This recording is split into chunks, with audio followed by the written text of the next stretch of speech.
महाभारत की वह महान गाथा जिसमें शकुनी और दुर्योधन को खलनायक माना गया, लेकिन श्री कृष्ण ने अर्जुन को एक ऐसा दृष्टिकोण दिया जिसमें ये दोनों सिर्फ मोहरे थे। असली दोष उन 5 पात्रों का था जो अपने अहंकार, क्रोध और हठ के कारण विनाशकारी युद्ध का कारण बने।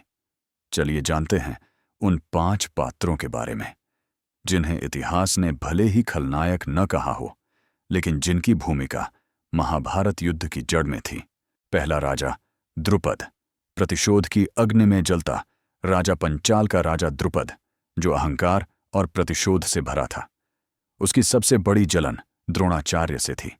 वह चाहता था कि उसका पुत्र द्रोण की मृत्यु का कारण बने। पुत्र की तीव्र इच्छा में उसने ऋषियों से यज्ञ करवाया। यज्ञ सफल रहा, पर जब ऋषियों ने कहा कि एक पुत्री भी उत्पन्न होगी तो वह क्रोधित हो गया। उसे पुत्री नहीं चाहिए थी।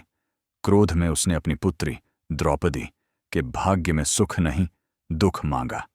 ऐसा भाग्य जो उसे अपमान, पीड़ा और प्रतिशोध में झोंक दे। और यही भाग्य महाभारत के युद्ध का बीज बना। 2. भीष्म पितामह, मौन की कठोरता।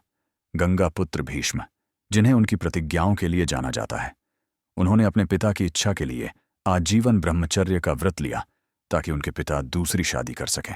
यह संकल्प केवल त्याग नहीं था, बल्कि बाद में कुरु वंश की राजनीति में मौन स्वीकृति बन गया। जब गांधारी का विवाह धृतराष्ट्र से तय हुआ तो उसके पिता राजा सुबल ने इसका विरोध किया, लेकिन भीष्म ने कुरु वंश के अभिमान में पूरी सेना के साथ गांधारी को बलपूर्वक लाकर विवाह करवाया। यह अपमान गांधारी के भाई शकुनी के मन में जर बनकर भर गया, जिसने भविष्य में विनाश का रास्ता खोला। और फिर वह काला दिन आया जब सभा में द्रौपदी का चीरहरण हुआ। धर्म, मर्यादा और न्याय सब कुछ टूट रहा था, लेकिन भीष्म मौन रहे। वह सभा में सबसे वृद्ध और सबसे शक्तिशाली थे, फिर भी उन्होंने कुछ नहीं कहा। उनका मौन युद्ध की स्वीकृति बन गया। 3. युधिष्ठिर, धर्मराज या जुए का बंदी। युधिष्ठिर, जिन्हें धर्मराज कहा जाता है, जब बात अपने अहम और जुए की आदत की आई तो वही धर्म कहीं खो गया।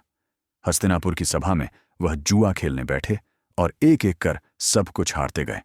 पहले धन, फिर राज्य, फिर अपने भाई और अंत में द्रौपदी तक को दांव पर लगा दिया। जिसने जीवन भर धर्म की बात की, वही धर्म की सीमाएं लांघ बैठा। चीरहरण के समय वह मौन रहा, क्योंकि उसके लिए दांव का नियम धर्म से भी ऊपर था। यही अंधा धर्म और अहंकार युद्ध का कारण बना। 4. कर्ण, वीरता का अभिमान। दानवीर कर्ण एक महान योद्धा, जिसने अपनी वीरता को अहंकार में बदल लिया। उसे पता था कि दुर्योधन अधर्म के मार्ग पर है, फिर भी उसका साथ दिया, सिर्फ इसलिए क्योंकि दुर्योधन ने उसे मित्रता और सम्मान दिया था। यह मित्रता इतनी अंधी थी कि वह सत्य और न्याय की आवाज भी दबा गया। दुर्योधन को पांडवों से टकराने का हौसला कर्ण की शक्ति से ही मिला। सभा में जब द्रौपदी का अपमान हो रहा था, तब कर्ण ने उसे वेश्या कहकर सारी सीमाएं पार कर दीं। उसके शब्द द्रौपदी के दिल में प्रतिशोध की आग बनकर जल उठे, जो अंततः युद्ध में बदल गई। 5. धृतराष्ट्र, अंधा केवल आंखों से नहीं था। धृतराष्ट्र केवल दृष्टिहीन नहीं था, वह न्याय, धर्म और कर्तव्य से भी अंधा था। गद्दी तो मिली, लेकिन वह कभी राजा की तरह नहीं सोच पाया। हमेशा एक पक्षपाती पिता ही रहा।